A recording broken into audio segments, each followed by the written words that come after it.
On my engagement day, my uncle tagged. Everyone, my family, on a beach. Vacation. Caption. Finally together. Again. My mom's text earlier had said, "We're not feeling up to a party." I said nothing. That night, I can led the mortgage auto pay. 6 days later, my dad stormed up my driveway. I walked outside and declared, my dad stormed up my driveway like the devil himself had, borrowed his legs. His voice cracked before he even reached the steps. Turn it back on now. I didn't move. I didn't blink.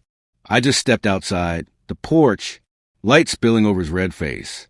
No, I said calm, precise, the kind of calm that comes only when you've been planning for weeks. 6 days earlier, I had been dressed in white. My engagement day, the house full of balloons eyed, inflated myself, a ring on my finger that still felt foreign but heavy with meaning.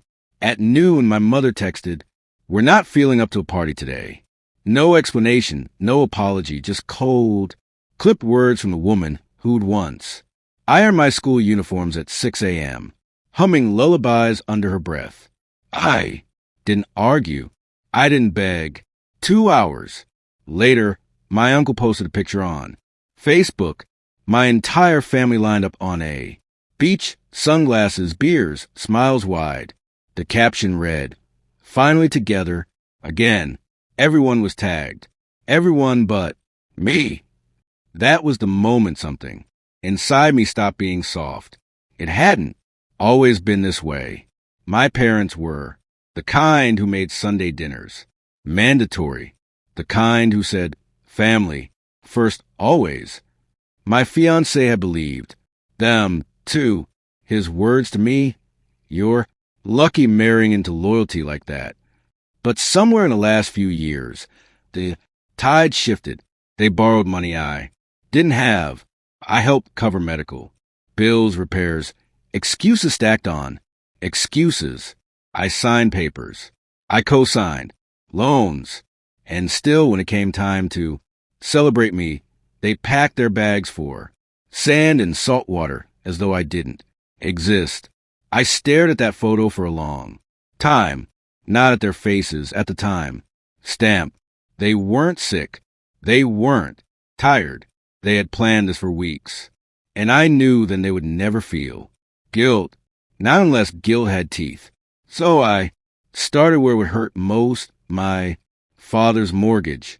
See, after the last emergency, they put me on their accounts, trusted me to automate their payments, trusted me because I'd always been the responsible one, the quiet one.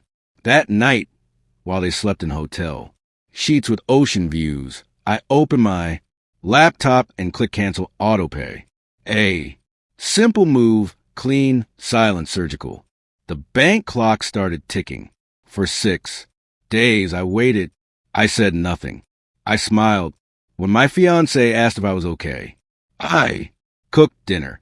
I worked normal until the storm came pounding up my driveway. My father's rage carried him to my door. Spittle flying, fists clenched. "You think this is funny? We're about to lose the house." I tilted my head as though considering his words carefully. "You weren't feeling up to the party," I said, softly, "but you had strength for margaritas." His face froze just for a second. Then he tried again. "We're family. You don't do this to family." That word family, the one they had, carved at me like rotten wood. I stepped closer, close enough that he could see I wasn't bluffing. "Neither do you." The silence that followed was better than any apology, because in that silence he understood. He understood that I had been paying attention, that I wasn't weak, that I could break things. 2. He left without another word, gravel crunching under his tires as he sped off.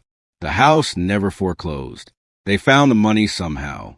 They always do. But things changed. The next family gathering I didn't attend. I Didn't send excuses. I didn't need to. They knew better than to ask. And for the first time in years, I felt something like peace. People think revenge is fire, explosions, drama. It isn't. Revenge is quiet. Revenge is cutting the cord and letting them feel. The drop, revenge is teaching them that. Silence is sharper than any scream.